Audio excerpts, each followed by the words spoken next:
स्वामी विवेकानंद रचित कर्मयोग पुस्तक के हिंदी ऑडियो बुक संस्करण के 13वें वीडियो में आपका स्वागत है। इस पुस्तक को पूरा पढ़ने के बाद मेरा मत यह है कि संपूर्ण पुस्तक हर मनुष्य को, खासकर बालकों और युवाओं को जरूर पढ़ना चाहिए। स्वामी जी ने इसमें श्रीमद् भागवत गीता के ही कर्मयोग ज्ञान को विस्तार में वर्णन किया है। अतः पूरा सीरीज खुद भी सुने, बल्कि कई बार सुने और परिवार तथा समाज में बाकी लोगों को भी सुनाएं। चैनल को सब्सक्राइब करना न भूलें। संपूर्ण ऑडियो बुक सीरीज का लिंक आई बटन और डिस्क्रिप्शन में दिया है। अब आगे का प्रसंग। भारतवर्ष में एक बहुत बड़े महात्मा हैं। अपने जीवन में मैंने जितने बड़े बड़े महात्मा देखे उनमें से वे एक हैं। वे एक बड़े अद्भुत व्यक्ति हैं। कभी किसी को उपदेश नहीं देते। यदि तुम उनसे कोई प्रश्न पूछो भी तो भी वे उसका उत्तर नहीं देते। गुरु का पद ग्रहण करने में वे बड़े संकुचित होते हैं। यदि तुम उनसे आज एक प्रश्न पूछो और उसके बाद कुछ दिन प्रतीक्षा करो तो किसी दिन अपनी बातचीत में वे उस प्रश्न को उठाकर उस पर बड़ा सुंदर प्रकाश डालते हैं। उन्होंने ही मुझे एक बार कर्म का रहस्य बताया था। उन्होंने कहा, साधन और सिद्धि को एक रूप समझो, अर्थात साधना काल में साधन में ही मन प्राण अर्पण कर कार्य करो, क्योंकि उसकी चरम अवस्था का नाम ही सिद्धि है। जब तुम कोई कर्म करो तब अन्य किसी बात का विचार ही मत करो। उसे एक उपासना के रूप में, बड़ी से बड़ी उपासना के रूप में करो और उस समय तक के लिए उसमें अपना सारा तन मन लगा दो। यही बात हमने उपरोक्त कथा में भी देखी है। व्याध एवं वह स्त्री दोनों ने अपना अपना कर्तव्य बड़ी प्रसन्नता से तथा तन्मय होकर किया और उसका फल यह हुआ कि उन्हें दिव्य ज्ञान प्राप्त हुआ। इससे हमें यह स्पष्ट प्रतीत होता है कि जीवन की किसी भी अवस्था में कर्म फल में बिना आसक्ति रखे यदि कर्तव्य उचित रूप से किया जाए तो उससे हमें परम पद की प्राप्ति होती है। कर्म फल में आसक्ति रखने वाला व्यक्ति अपने भाग्य में आए हुए कर्तव्य पर भिनभिनाता है। अनासक्त पुरुष को सब कर्तव्य एक समान है। उसके लिए तो वे कर्तव्य स्वार्थपरता तथा इंद्रिय परायणता को नष्ट करके आत्मा को मुक्त कर देने के लिए शक्तिशाली साधन है। हम अपने कर्तव्य पर जो भिनभिनाते हैं उसका कारण यह है कि हम सब अपने को बहुत योग्य समझा करते हैं, यद्यपि हम वैसे हैं नहीं। प्रकृति ही सदैव कड़े नियम से हमारे कर्मों के अनुसार उचित कर्म फल का विधान करती है। इसमें तनिक भी हेर फेर नहीं हो सकता और इसीलिए अपनी ओर से चाहे हम किसी कर्तव्य को स्वीकार करने के लिए भले ही अनिच्छुक हों, फिर भी वास्तव में हमारे कर्म फल के अनुसार ही हमारे कर्तव्य निर्दिष्ट होंगे।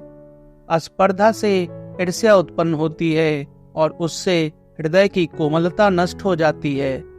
असंतुष्टता तथा तकरारी पुरुष के लिए सभी कर्तव्य नीरस होते हैं। उसे तो कभी भी किसी चीज से संतोष नहीं होता और फलस्वरूप उसका जीवन दूभर हो उठता है और असफल हो जाना स्वाभाविक है। हमें चाहिए कि हम काम करते रहें और जो कुछ भी हमारा कर्तव्य हो उसे करते रहें।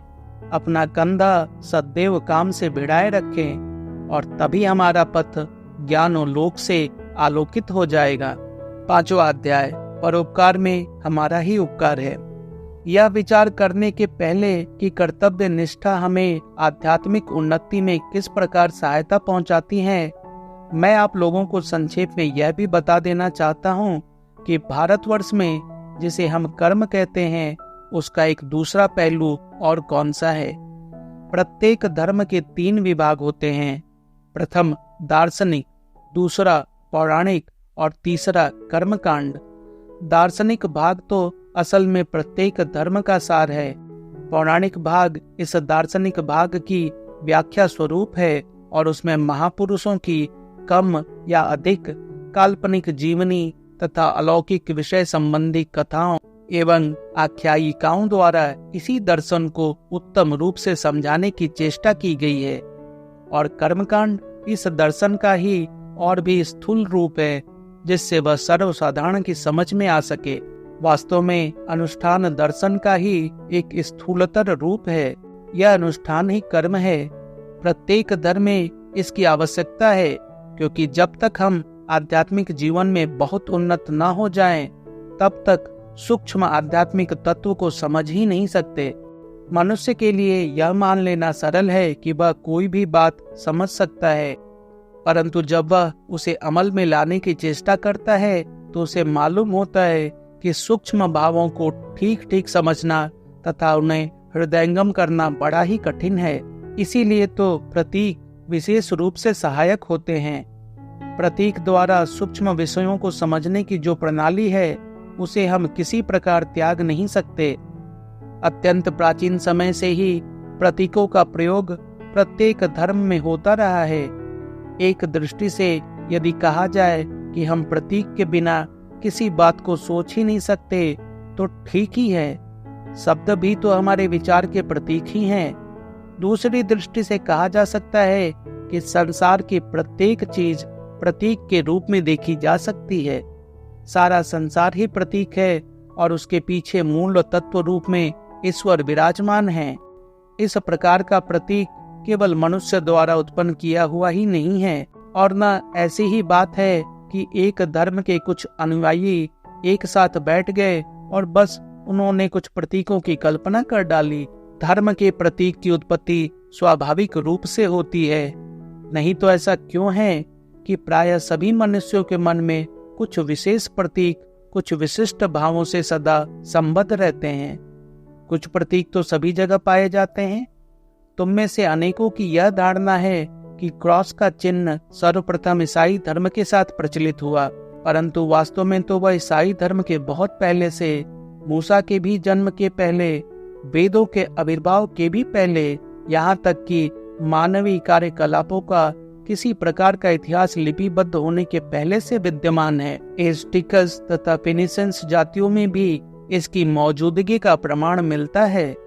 प्रायः प्रत्येक जाति में इसका अस्तित्व था।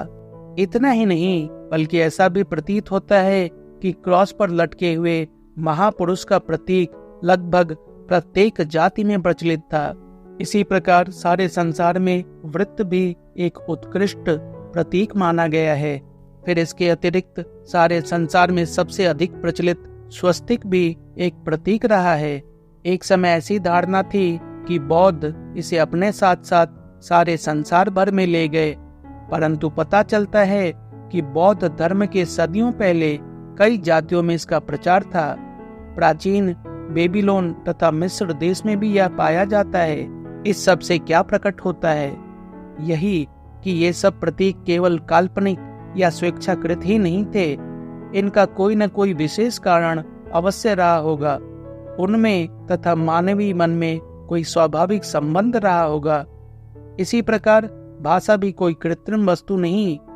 ऐसी बात नहीं है कि कुछ लोगों ने एक साथ बैठकर यह तय कर लिया कि कुछ विशेष भाव कुछ विशेष शब्दों द्वारा प्रकट किए जाएं और बस भाषा की उत्पत्ति हो गई। नहीं, भाषा की उत्पत्ति इस प्रकार नहीं हुई। कोई भी भाव अपने आनुषांगिक शब्द बिना नहीं रह सकता, और न कोई शब्द ही अपने आनुषांगिक भाव के बिना रह सकता है। शब्द और भाव स्वभावतः अविच्छेद्य हैं। भावों को प्रकट करने के लिए शब्द प्रतीक अथवा वर्ण प्रतीक किसी का भी व्यवहार किया जा सकता है। गूंगों और बहरों को शब्द प्रतीक किसी प्रकार की सहायता नहीं पहुंचा सकता। उन्हें किसी दूसरे प्रतीक की सहायता लेनी पड़ती है। मन में उठने वाले प्रत्येक विचार का एक दूसरा अंश भी होता है, और वह है आकृति।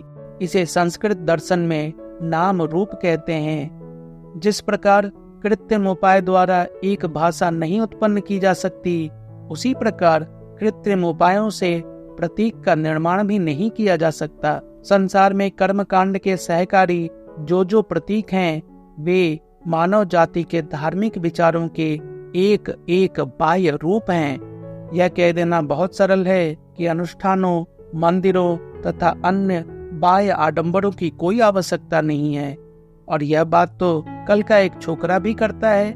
परंतु सरलता पूर्वक यह कोई भी देख सकता है कि जो लोग मंदिर में जाकर पूजा करते हैं, वे उन लोगों की अपेक्षा जो ऐसा नहीं करते कई बातों में कहीं भिन्न होते हैं। भिन्न भिन्न धर्मों के साथ जो विशिष्ट मंदिर, अनुष्ठान और अन्य स्थूल क्रियाकलाप जड़े हुए हैं, वे उन धर्मावलंबियों के मन में उन सब भावों को जागृत कर देते हैं जिनके कि ये मंदिर, अनुष्ठानादि स्थूल प्रतीक स्वरूप हैं।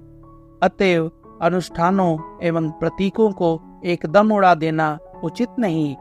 इन सब विषयों का अध्ययन एवं अभ्यास स्वभावतः कर्मयोग का ही एक अंग है। इसके आगे की कथा शीघ्र ही प्रस्तुत होगी। कृपया वीडियो को लाइक और शेयर तथा चैनल को सब्सक्राइब करना न भूलें।